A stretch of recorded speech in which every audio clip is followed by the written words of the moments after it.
Howdy, Ags. What a game last night. Your Aggies moved to 3-1 on the year in dramatic fashion.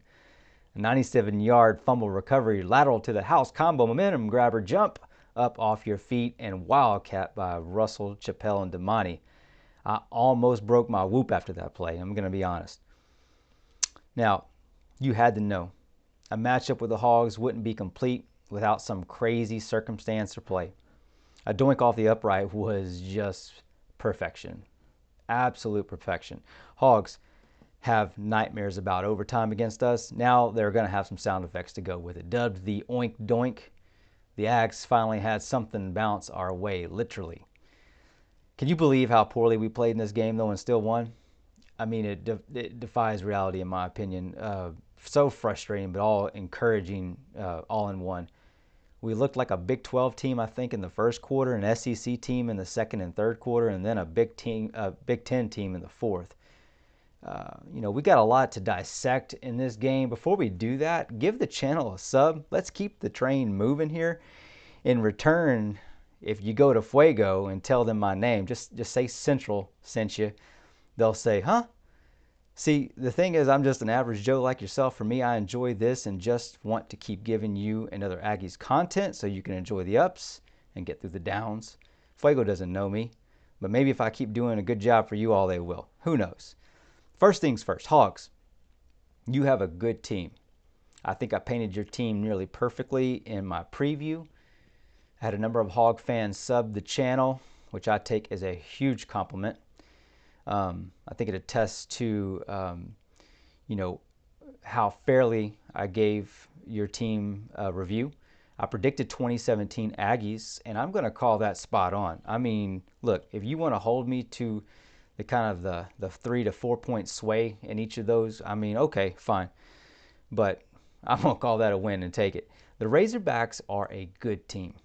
So, Hogs, I mean this for y'all. I don't mean that you're going to be a good team. I mean you are a good team. Maybe excellent. I think you're a top 15 team for sure. Pittman has y'all going the right direction. Hogs, I believe y'all are going to bounce back. I'm here to tell you and encourage you to give Bama hell. Coming from a fan base that has beat them, has seen those wins and what it takes to get those wins and what that game looks like, and now having seen how you played us, let me tell you, you've got what it takes to beat the Tide. Give them hell, okay? So the Aggies beat their second-ranked team of the year. A lot of people saw how App State played last week and how Miami played early on Saturday and said, we're just going to get curb stomped. It looked that way for a bit. I was worried. I was mad too. I bet my Aggie ring you had some similar feelings too. I mean, we trotted out 3-man front and I hung my head and was just like, oh, hell. What in the name of Soul Ross are we doing here whenever I saw that 3-man front? So let's start there. Let's talk about this 3-man front. It's not bad or good. It depends. It depends how you use it. If you have 3 down and 3 backs going up against 5 to 6 300-plus linebackers and your backers are slow to react to the run, it's bad. Real bad. They've got to react on time. They've got to make quick read. If those backers read well, then it can be effective. And voila, it's good. That's how it works. But let me paint a picture of how I see this going forward, or how I hope I see it going forward.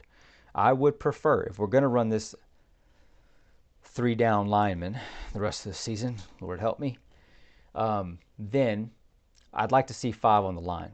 Not 5 linemen, but 5 defenders on the line. That's 3 down and 2 up, the 2 being linebackers. Why? 2 reasons. First, I think it's very important to be close to the line of scrimmage so we can make contact as quickly as possible. I'd rather make contact on their side of the line of scrimmage than our side of the line of scrimmage. It just kind of makes sense, right? Or if I can't get either one of those at the line of scrimmage would be best, right? Because when contact is allowed on our side of the ball or our side of the line of scrimmage, expect a fall from the line, the running back of 2 yards. They've already probably run about 2 yards on our side, so you're looking at a total of 4 yards. That kind of tends to be best case scenario. I mean, if you make contact at the line of scrimmage, they carry for 2 and then fall forward. That's easily understood how you're going to get 4 pretty quickly. And that stays ahead of the chains, on schedule, ahead. If we're on the line, we can shoot the gaps with speed, a clear mismatch against slower linemen. This will allow us to get in the backfield. It's where we need to be playing in the first place. We need to be able to do this, and what it will do for us is it'll create more penalties from them as well, because, I mean, they're going to struggle to cope with this. If you're going to remember 2012 when we played Alabama and you had Spencer Neely right in the front, right? I mean, one of the ways that he exploited the matchup was with speed and cutting across his face. They could not keep him out of the backfield because he was so quick.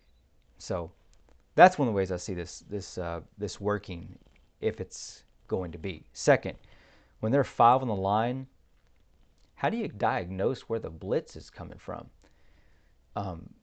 It's much more difficult. You have less time until contact. So if we're going to blitz, you don't get that view from 4 or 5 yards in the backfield where the linebackers usually come from. When you're 4 down and 2 linebackers, like I said, 4 to 5 yards off, you can see the blitz coming. And it's going to take them a second or 2 more before they can even get to the quarterback. It just makes it a little bit easier, and it's more difficult to read. So now, are we using it like that? Sometimes. I'd sure like to see more of that, and less of what we got in the first quarter and then went away from in the fourth quarter. I think in the second and third, that's what we want to see out of this team most of the time. So Durkin did a decent job after we settled, but we gave way late.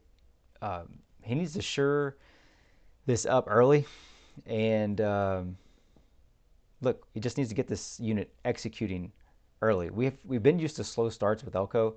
I don't think this was quite a slow start. I think this was, a little bit more of a, getting settled in. So we'll see where he's going to go with this, but I think there's a lot of potential there. Offensively, we did some good things. We really did. Max made a number of plays. The offensive line, frustrating at times, did better on the whole shot. I like Bryce Foster's attitude a lot, He did have some errant snaps, and he said so on Twitter. But he took responsibility for them, and he vowed to clean them up. And I'm not saying the other guys aren't doing this, but I need to see the same from Zune, Fathery, Aggie, and Robinson. But in physicality. There are times we're double teaming them, at least initially, and the lack of physicality with the initial contact doesn't reroute the defender. And so they continue to, be persistent and then beat the block. Like, we need to crush that guy. If it's 2-on-1, it's got to be crushing. And I outlined this in some of my Twitter posts because we ran a couple plays last game against Miami where the left guard and the tight end pulled, and then what you had was Fathery and Bryce engaging the same lineman. Well, it worked really well when Fathery crashed on him and moved that defender, closer to the left side of the line, because that opened up a hole for the left guard to come over and then make a wall on the opposite side of the tunnel they were creating, which then allowed the tight end to shoot that hole as like a fullback type of idea, where you're then going to be moving up to the second level and then the running back follows through. It worked perfectly when that happened. When that kind of execution took place, running game was off the chain. But when it didn't, what it did was exactly what we saw yesterday. It clogged the hole. And so then you've got the tight end basically being a plug in the hole, which means that the running back has to then try and bounce it outside, which takes more time to do that. He loses momentum moving forward. It just becomes a cluster. One big Charlie Foxtrot all of a sudden. So it starts with physicality and execution and ends up a home run. That's kind of the way that works. But a better job overall by these guys. Props for growing. But we've got to be more imposing up front, right? We've got to be more imposing up front. Hogs fans still listening might be interested in this segment. I messaged Clint Sterner last night after the win. Basically, I asked him if we were a top 10 team since we beat number 10, and if their strength played out against our weakness, because that's one thing he hinted on his podcast.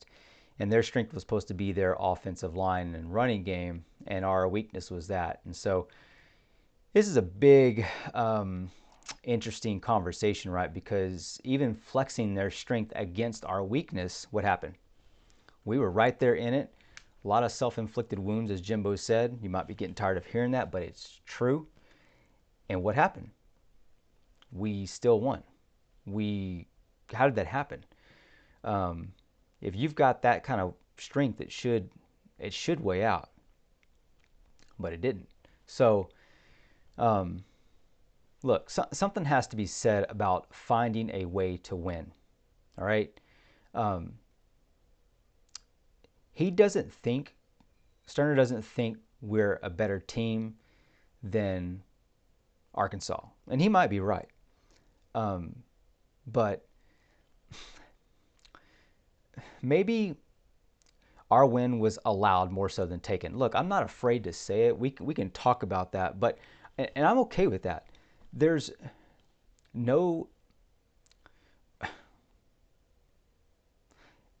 a season for, there's never a season that's void of timely swings. Let's just put it that way, right? Because you're never going to go through a season and get everything just exactly the way you planned it. Some things are going to have to bounce your way. Some things aren't going to bounce your way. And when they don't bounce your way, how are you responding? What are you doing?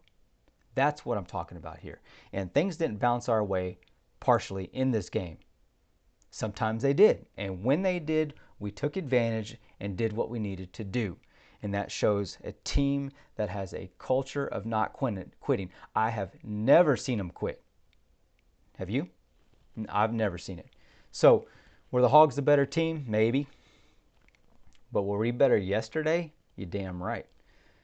We took advantage of what was given to us, and there's something that has to be said to that.